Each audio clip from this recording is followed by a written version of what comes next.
Next gen PCS आपके सपनों को साकार करने में हमारा साथ हर पल। हेलो एवरीवन, स्वागत है आप सभी लोगों का हमारे YouTube channel next gen PCS पे। दोस्तों, आपको पता होगा हम एम लक्ष्मीकांत की इंडियन पॉलिटी के शॉर्ट नोट्स को प्रोवाइड करवा रहे हैं अपने टेलीग्राम चैनल पर।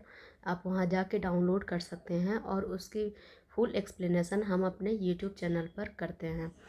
तो आज हम करने वाले हैं राज्य के नीति निर्देशक तत्वों को। इसके पहले की क्लास में हमने मौलिक अधिकार को कवर किया और उससे संबंधित एमसीक्यूज़ को भी सॉल्व किया, जो कि घटना चक्र की बुक पे आधारित थी। आज की क्लास में हम करने वाले हैं राज्य के नीति निर्देशक तत्वों के बारे में। तो आइए देखते हैं राज्य के नीति निर्देशक तत्वों को कि ये क्या होते हैं और हमारे संविधान में इनका क्या महत्व है। मान लीजिए आप यह जानना चाहते हैं कि सरकार देश को किस दिशा में ले जाना चाहती है, तभी निर्देशक तत्वों की ज़रूरत समझ में आती है। नीति निर्देशक तत्व जो होते हैं संविधान में लिखे हुए विचार हैं जो सरकार से पूछते हैं क्या जनता को अच्छी शिक्षा मिल रही है, क्या गरीब और कमज़ोर वर्ग सुरक्षित है, क्या सभी को बराबर अवसर मिल रहे हैं। ये तत्व जो है सरकार को बताते हैं कि कानून बनाते समय केवल नियम ना देखे बल्कि लोगों की ज़िंदगी बेहतर कैसे हो इस पर ध्यान दे। भले ही इन्हें अदालत में सीधे लागू न कराया जा सके, लेकिन ये सरकार की नीतियों की आत्मा होते हैं और देश को एक न्यायपूर्ण, समान और कल्याणकारी समाज की ओर ले जाने का रास्ता दिखाते हैं। हमारे संविधान में नीति निर्देशक तत्वों की जो उल्लेख हुई है वो संविधान के भाग 4 में अनुच्छेद 36 से लेकर 51 तक इसकी चर्चा की गई है। संविधान निर्माताओं ने यह विचार 1937 में निर्मित आयरलैंड के संविधान से लिया था। ठीक है, आयरलैंड के संविधान के अगर आपसे प्रश्न पूछे राज्य के जो नीति निर्देशक तत्व हैं उसका स्रोत क्या है, तो आपको पता होना चाहिए आयरलैंड का संविधान और थोड़ा बहुत भारत सरकार अधिनियम 1935 के निर्देश से। ठीक है, और इसको डॉक्टर बी आर अम्बेडकर ने इन तत्वों को क्या बताया, विशेषता वाला बताया। मूल अधिकारों के साथ निर्देशक तत्व संविधान की आत्मा एवं दर्शन है, ऐसा हमारे जो बी आर अम्बेडकर जी थे उनका कहना था। और इसमें यानी राज्य के नीति निर्देशक तत्वों में राज्य का वही अर्थ बताया गया है राज्य शब्द का जो भाग 3 में बताया गया है, यानी कि फंडामेंटल राइट्स में। यानी कि फंडामेंटल राइट कहने का तात्पर्य है मौलिक अधिकार के चैप्टर में मैं आप लोगों को बताई थी कि राज्य शब्द का क्या अर्थ है। उसमें राज्य शब्द को डिफाइन किया गया था आर्टिकल 12 में, जिसमें कहा गया था कि मूल अधिकारों से संबंधित विभिन्न उपबंधों में राज्य शब्द का प्रयोग उनमें किया गया था। ठीक है, इस उद्देश्य के तहत राज्य शब्द को परिभाषित किया गया था, मतलब राज्य फंडामेंटल राइट में, जिसमें अर्थ बताया गया था कि कार्यकारी एवं विधायी अंगों को संघीय सरकार में क्रियान्वित करने वाली सरकार और भारत की संसद।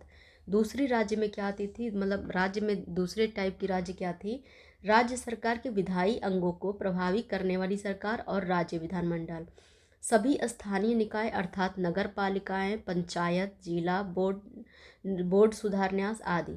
अन्य सभी निकाय अर्थात वैधानिक या गैर संवैधानिक प्राधिकरण जैसे LIC, ONGC, सेल आदि, ये सभी किस में आते थे, राज्य में आते थे। इसको मैं अच्छे से एक्सप्लेन की थी अपने मौलिक अधिकार के चैप्टर में, जब मैं आर्टिकल 12 के बारे में पढ़ा रही थी कि उसमें राज्य को परिभाषित किया गया है और उसमें किनको किनको शामिल किया गया था, उन सभी चीज़ों को मैं वहाँ कवर की थी। तो आप लोग अगर राज्य के फुल डिटेल को समझना चाहते हैं कि राज्य शब्द का जो नीति निर्देशक तत्वों में अर्थ बताया गया है वही मौलिक अधिकारों में बताया गया है, तो आप मौलिक अधिकार वाले मेरे वीडियो को देखिए, उसमें राज्य शब्द का अर्थ समझ में आ जाएगा। ठीक है, आगे चलते हैं। संविधान का दर्शन क्या है। ठीक है, संविधान का दर्शन ये कहता है कि मौलिक अधिकार और नीति निर्देशक तत्व मिलकर हमारे संविधान की आत्मा बनाते हैं, और डॉक्टर BR अम्बेडकर जी इसको एक विशेषता युक्त बताते हैं, जबकि ग्रेनविल ऑस्टिन कहते हैं कि नीति निर्देशक तत्व और अधिकारों को ये क्या मानते हैं, संविधान की मूल आत्मा।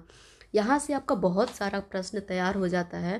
पहला तो प्रश्न यही तैयार हो जाता है कि राज्य के नीति निर्देशक तत्वों को संविधान के कौन से भाग में उल्लिखित किया गया है, तो हमारा भाग है भाग 4। कौन से अनुच्छेद में किया गया उल्लिखित, तो आर्टिकल 36 से लेकर 51 तक में। और राज्य शब्द का परिभाषा कि संविधान के किस भाग से मेल खाता है, तो वो है संविधान के भाग 3 से मेल खाता है, और इसका स्रोत आयरलैंड का संविधान है। फिर ग्रेनविल ऑस्टिन का हमारा स्टेटमेंट बहुत इंपॉर्टेंट हो जाता है कि वो जो नीति निर्देशक तत्व हैं उनको संविधान की मूल आत्मा बताते हैं। ठीक है, अब चलिए देखते हैं नीति निर्देशक तत्वों की विशेषताएं क्या होती हैं। अगर नीति निर्देशक तत्वों की विशेषताओं की बात करें तो राज्य की नीति के निर्देशक तत्व नामक इस उक्ति से ही यह स्पष्ट होता है कि नीतियों एवं कानूनों को प्रभावी बनाते समय राज्य इन तत्वों को ध्यान में रखेगा। ठीक है, जब भी राज्य कोई नीति या निर्देश बनाएगा या लागू करेगा तो इन तत्वों को, जो निर्देशक तत्व हैं, इनको ध्यान में रखेगा, इनको इग्नोर नहीं कर सकेगा। ये संवैधानिक निर्देश या विधायिका, कार्यपालिका और प्रशासनिक मामलों में राज्य के लिए सिफारिशें हैं। ठीक है, सिफारिशें हैं, ना कि ऑर्डर हैं। ऑर्डर नहीं है, केवल रिकमेंडेशन है कि आपको ऐसा करना चाहिए या नहीं करना चाहिए। ऑर्डर नहीं है कि ये होना ही चाहिए। अनुच्छेद 36 के अनुसार भाग 4 में राज्य का शब्द का अर्थ वही है जो मूल अधिकारों से संबंधित भाग 3 में है। आप देख सकते हैं कि हमारे जब मूल अधिकार कवर कर रहे थे तो उसमें राज्य शब्द को डिफाइन किया गया था आर्टिकल 12 के तहत, जबकि जब भी आप डीपीएसपी यानी कि राज्य के नीति निर्देशक सिद्धांतों की बात करेंगे तो इसमें राज्य शब्द को आर्टिकल 36 में डिफाइन किया गया है। तो यहाँ भी आपका 2 प्रश्न बन जाता है कि राज्य के नीति निर्देशक तत्वों के संबंध में राज्य शब्द को कौन से अनुच्छेद में डिफाइन किया गया है, तो वो है आर्टिकल 36, जबकि मौलिक अधिकारों में राज्य को आर्टिकल 12 में डिफाइन किया गया है। ठीक है, इसलिए ये केंद्र और राज्य सरकारों के विधायिका और कार्यपालिका अंगों, सभी स्थानीय प्राधिकरणों और देश में सभी अन्य लोक प्राधिकरणों को सम्मिलित करता है जो कि राज्य की परिभाषा में आते हैं। ठीक है, विधायिका, कार्यपालिका व प्रशासन के लिए अन्य। ठीक है, अगला देखते हैं हम कि जो नीति निर्देशक तत्व हैं भारत शासन अधिनियम 1935 में उल्लिखित अनुदेशों के समान हैं। ठीक है, 1935 में उल्लिखित अनुदेश थे, उनके समान है। डॉक्टर BR अम्बेडकर के शब्दों में अगर कहें तो निर्देशक तत्व जो हैं अनुदेशों के समान है जो भारत शासन अधिनियम 1935 के अंतर्गत ब्रिटिश सरकार द्वारा, जो ब्रिटिश सरकार होती थी, गवर्नर जनरल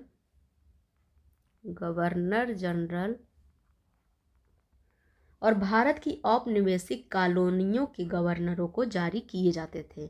ठीक है, उस समय किसको किसको जारी किए जाते थे? ये गवर्नर जनरल को और भारत के जो औपनिवेशिक कॉलोनी थी उनके गवर्नरों को ये जारी किए जाते थे, जिसे उस समय क्या कहा जाता था? निर्देशक तत्व कहा जाता था।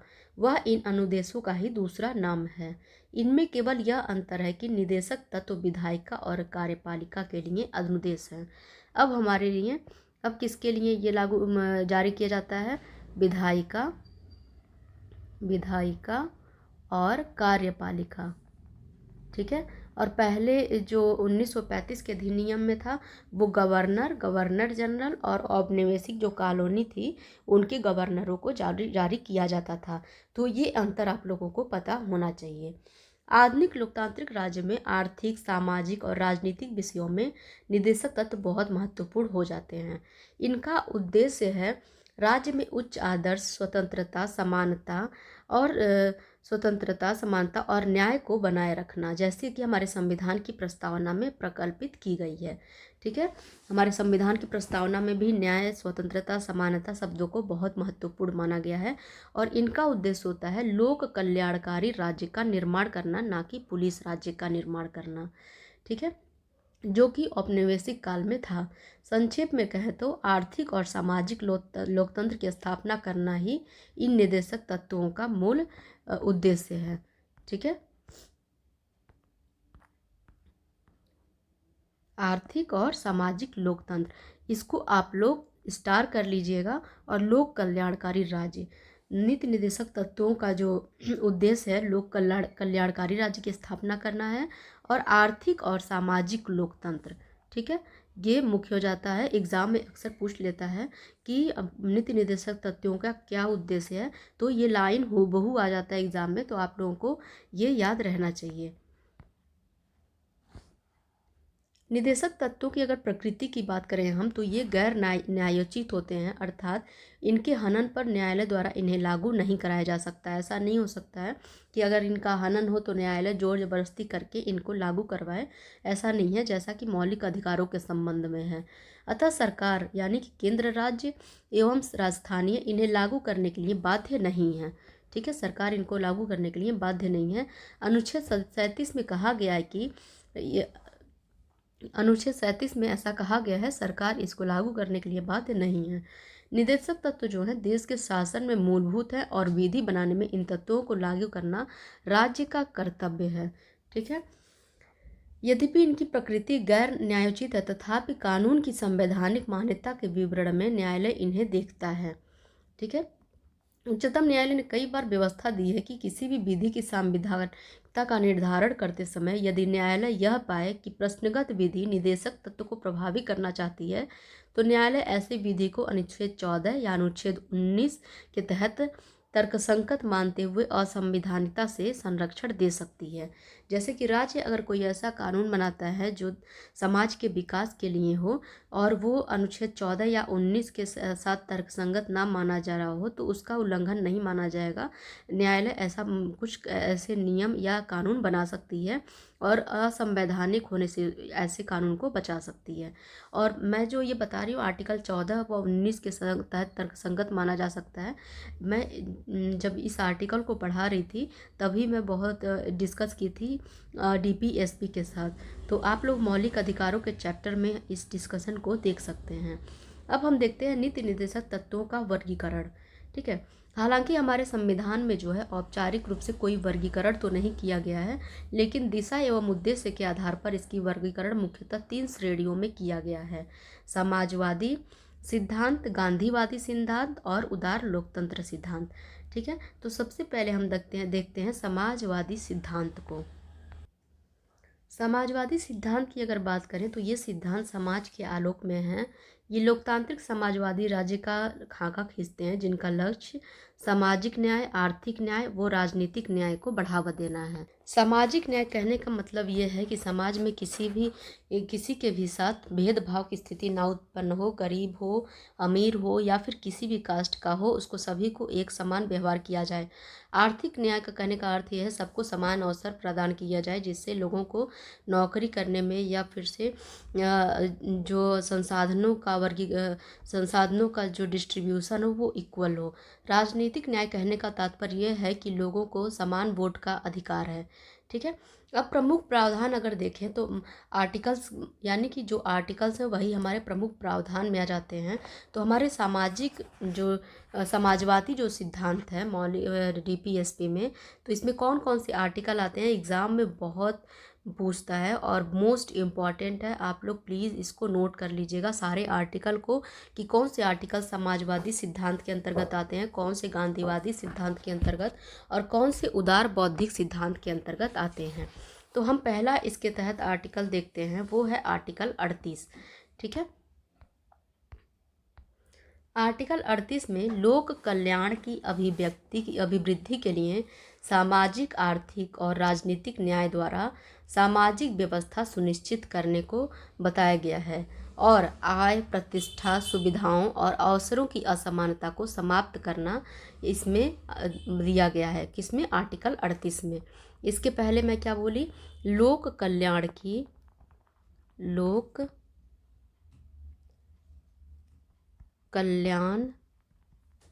की अभिवृद्धि, आप लोग ऐसे ही लिखिएगा पूरा, क्योंकि एग्ज़ाम में ऐसे ही पूछता है और ये भी पूछ लेता है कि ये कौन से सिद्धांत में आता है, समाजवादी, गांधीवादी या उदार बौद्धिक में आता है। तो आप लोगों को ये आर्टिकल क्लियर रहने चाहिए और ये स्टेटमेंट भी। लोक कल्याण की अभिवृद्धि के लिए सामाजिक, आर्थिक और राजनीतिक न्याय द्वारा सामाजिक व्यवस्था सुनिश्चित करना। ठीक है, आर्टिकल 38 हो गया। अब आता है आर्टिकल 39, जिसमें ए है नागरिकों को जीविका के पर्याप्त साधन प्रदान करने का अधिकार। बी है सामूहिक हित के लिए समुदाय के भौतिक संसाधनों का संवितरण। ठीक है। सी है धन और उत्पादन के साधनों का संकेंद्रण रोकना। डी है पुरुष व स्त्रियों के लिए समान कार्य के लिए समान वेतन। ई है कर्मकारों के स्वास्थ्य और शक्ति तथा बालकों को बलात्श्रम से संरक्षण। और एफ है बालकों को स्वास्थ्य विकास के अवसर। ठीक है। कहने का तात्पर्य यह है कि जो आर्टिकल 39 है, इसमें ये कह रहा है कि जो नागरिक हैं उनको जीविका के पर्याप्त साधन प्राप्त करने का अधिकार है। मतलब उन जो जिंदा रहने के लिए कौन कौन से हमें साधन चाहिए या हमें अपने लाइफ स्पेंड करने के लिए वो प्राप्त करने का हमें अधिकार है। और सामूहिक हित यानी कि अधिकतर लोगों का हित हो, उसके लिए जो संसाधन है उसका समान रूप से वितरण हो। ठीक है। और धन और उत्पादन का एक लोगों के हाथ में ना हो के समाज में सबके हाथ में बराबर या फिर से सबके मतलब सबके पास हो, एक लोगों के पास उसका संकेंद्रण ना हो। पुरुष हो या स्त्री, अगर कोई कार्य करना है समान तो उसके लिए उनको समान वेतन देना चाहिए, उसमें भेदभाव नहीं हो सकता।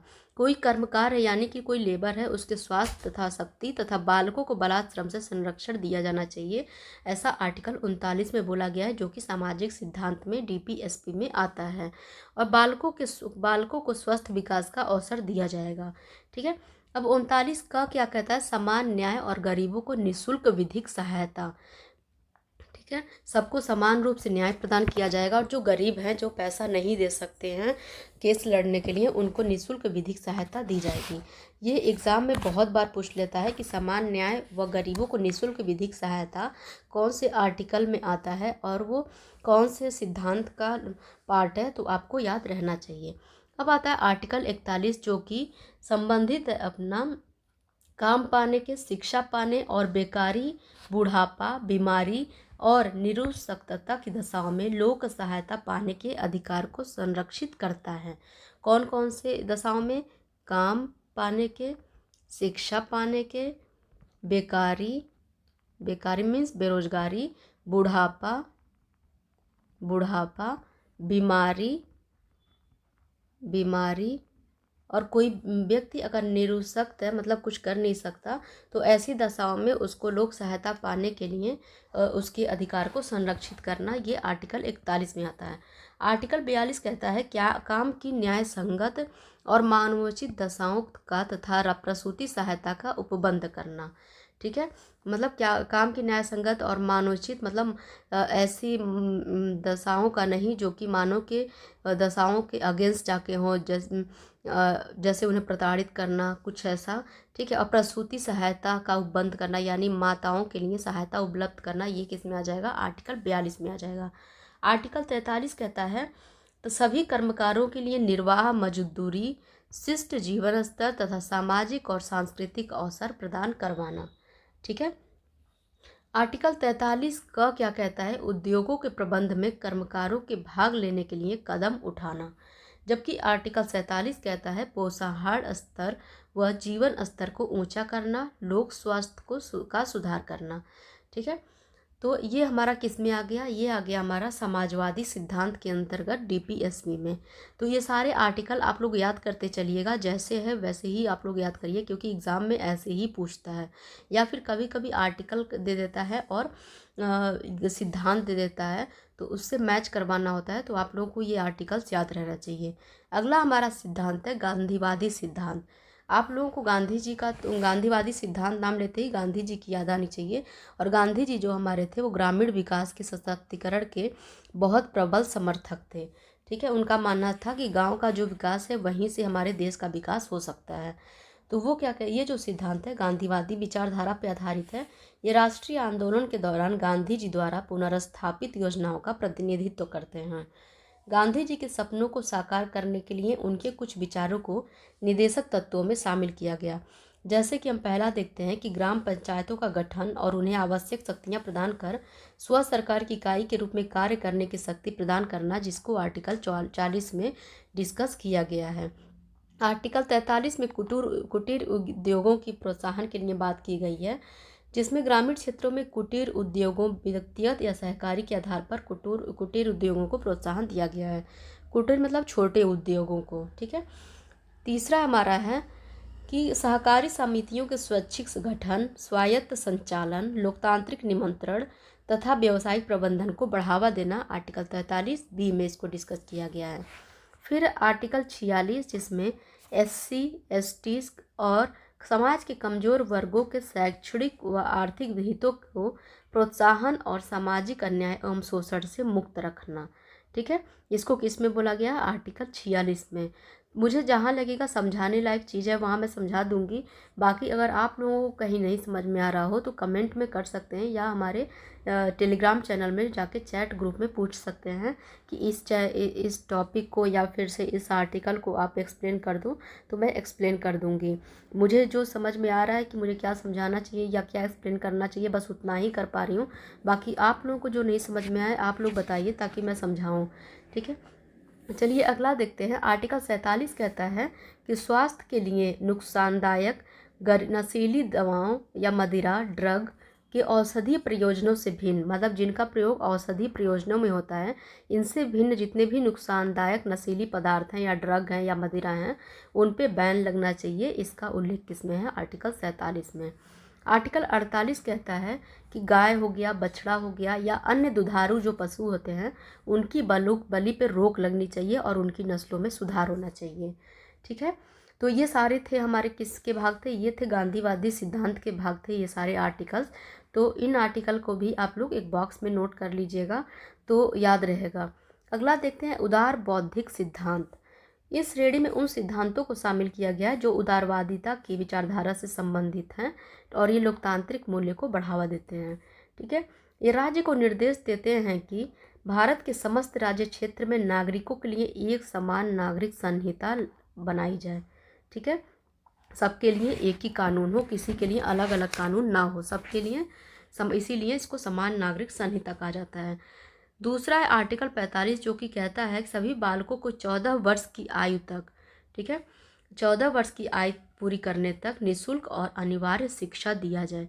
ये उम्र आप लोग याद रखिएगा, ये 14 वर्ष की आयु तक, जिसको बाद में संशोधित कर दिया गया था और इसको मौलिक अधिकार में आर्टिकल 21A में डाल दिया गया था, ठीक है। अब दूसरा इसका अगला देखते हैं आर्टिकल 48 में, जिसमें कृषि और पशुपालन को आधुनिक और वैज्ञानिक प्रणालियों से करने के लिए बोला गया है। आर्टिकल 48A में पर्यावरण का संरक्षण तथा संवर्धन तथा वन्य जीवों की रक्षा की बात की गई है। आर्टिकल 49 जो है कहता है कि राष्ट्रीय महत्व वाले घोषित किए गए कलात्मक या ऐतिहासिक अभिरुचि वाले स्मारक या स्थान या वस्तु का संरक्षण किया जाना चाहिए, ठीक है। ये सब किस में आ रहे हैं? उदार बौद्धिक सिद्धांत में आ रहे हैं। आर्टिकल 50 जो हमारा है वो कहता है राज्य की जो लोक सेवाएं हैं उनमें न्यायपालिका को कार्यपालिका से पृथक किया जाए, ठीक है। कार्यपालिका को न्यायपालिका से पृथक करने का अक्सर ये एग्जाम में पूछता है। आर्टिकल 50। आर्टिकल 51 जो है वो कहता है अंतर्राष्ट्रीय शांति और सुरक्षा की अभिवृद्धि करना तथा राष्ट्रों के बीच न्यायपूर्ण और सम्मानपूर्ण संबंधों को बनाए रखना, अंतर्राष्ट्रीय विधि और संधि बाध्यताओं के प्रति आदर बढ़ाना और अंतर्राष्ट्रीय विवादों को मध्यस्थ द्वारा निपटाने के लिए प्रोत्साहन देने की बात करता है आर्टिकल 51, ठीक है। अब देखते हैं कि नए निदेशक तत्व कब कब जोड़े गए हैं। कुछ निदेशक तत्व हैं जिनको बाद में जोड़े गए थे, तो वो कौन कौन से हैं? जैसे कि आप देख सकते हैं 42वां संविधान संशोधन 1976 में हुआ और इसमें प्रमुख प्रावधान article 39, article 39A, article 43A और आर्टिकल 48A जोड़ा गया, ठीक है। आर्टिकल 39 में बोला गया बच्चों के स्वस्थ विकास के लिए अवसरों को सुरक्षित रखना। आर्टिकल 39A में बोला गया निःशुल्क विधिक सहायता की बात की गई थी। जो लोग शुल्क दे के अपनी विधिक सहायता नहीं करवा सकते या केस नहीं लड़ सकते उनके लिए निःशुल्क विधिक सहायता। आर्टिकल 43A में श्रमिकों की भागीदारी की बात की गई थी, जबकि आर्टिकल 48A में पर्यावरण वन्य जीव संरक्षण की बात की गई थी, ठीक है। फिर हमारा होता है 44वां संविधान संशोधन 1978 में और आर्टिकल 38 को जोड़ा जाता है, जिसमें कहा गया कि आय प्रतिष्ठा एवं सुविधाओं के अवसरों में असमानता को जो है समाप्त किया जाए। आय प्रतिष्ठा प्रतिष्ठा, सुविधाओं के अवसरों में असमानता को समाप्त किया जाए। ये किस में कहा गया? आर्टिकल 38 में। और ये किसका भाग है? समाजवादी सिद्धांत का भाग है। फिर आया 86वां संविधान संशोधन 2002 में, जो कि आर्टिकल 45 की विषय वस्तु को बदल दिया। अभी अभी मैं बताई आर्टिकल 45 जो है बच्चों के निःशुल्क शिक्षा से संबंधित था 24 वर्ष की आयु तक, लेकिन उसको डाल दिया गया किसमें? मौलिक अधिकारों से संबंधित भाग में, और उसको आर्टिकल 21A में मौलिक अधिकार बना दिया गया। और इसमें कहा गया, इसकी विषय वस्तु को बदल कर कहा गया कि 6 वर्ष की आयु तक, ठीक है, राज्य से अपेक्षा की गई कि वो बचपन देखभाल के अलावा सभी बच्चों को 6 वर्ष की आयु तक निःशुल्क शिक्षा उपलब्ध करवाएगा। ठीक है, यानी कि आर्टिकल 45 में अब क्या पढ़ा जाता है? 6 वर्ष की आयु तक, ना कि 14 वर्ष की आयु तक। फिर 57वां संविधान संशोधन 2011 में आया, और ये सहकारी समितियों से संबंधित एक संशोधन था।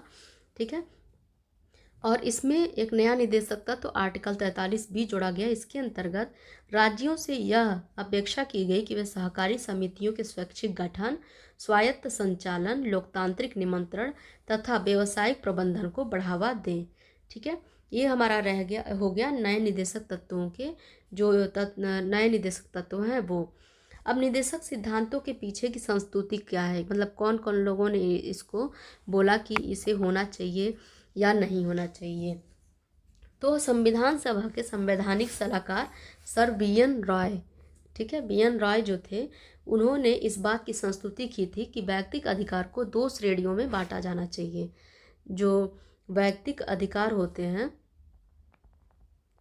व्यक्तिक अधिकार, इसको 2 श्रेणियों में बांटा जाना चाहिए। तो इसके लिए कौन कौन से वो श्रेणी बताएं? एक न्यायोचित, एक गैर न्यायोचित। ठीक है, इन 2 श्रेणियों में बांट दी है, जिसे प्रारूप समिति द्वारा स्वीकार कर लिया गया। प्रारूप समिति ने इसे स्वीकार कर लिया। न्यायोचित अधिकार को उन्होंने भाग 3 में यानी मौलिक अधिकार के रूप में अपना लिया, जबकि गैर न्यायोचित तत्वों को अधिकारों को निदेशक तत्वों के रूप में भाग 4 में अपना लिया। किसने? प्रारूप समिति ने, जिसके हेड कौन थे? BR अम्बेडकर थे। ठीक है, निदेशक तत्वों की अगर संवैधानिक स्थिति की बात करें तो इनकी प्रकृति जो है गैर न्यायोचित है, अर्थात इनके उल्लंघन होने पर हम न्यायालय में नहीं जा सकते। ये देश के ये तत्व जो होते हैं देश के शासन में मूलभूत होते हैं, और ऐसा किसमें कहा गया है? आर्टिकल 37 में कहा गया है। राज्य का कर्तव्य होता है कि विधि निर्माण में इनका प्रयोग करे। ठीक है, इसमें कोई कानूनी बाध्यता नहीं होती है कि कोई मतलब सरकार या सुप्रीम कोर्ट या कोई भी कोर्ट का बाध्य बनाए कि करना ही है, ऐसा नहीं है। ये केवल राज्य के लिए कर्तव्य है। यह एक नैतिक और राजनीतिक दायित्व है कि राज्य इसका पालन करे। अब इसकी वास्तविक शक्ति की अगर स्रोत की हम बात करें, इसके पीछे की वास्तविक शक्ति जो है राजनीतिक है, अर्थात जनमत है। अल्लादी कृष्ण स्वामी अय्यर ने कहा था, लोगों के लिए उत्तरदायी कोई भी मंत्रालय संविधान के भाग 4 में वर्णित उपबंधों की अवहेलना नहीं कर सकती। ठीक है, किसने कहा था?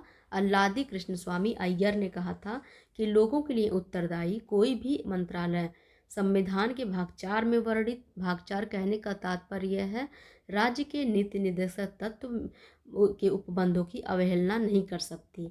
इसी प्रकार डॉक्टर BR अम्बेडकर ने भी संविधान सभा में कहा था कि लोकप्रिय मत पर कार्य करने वाली सरकार इसके लिए नीति बनाते समय निदेशक तत्वों की अवहेलना नहीं कर सकती।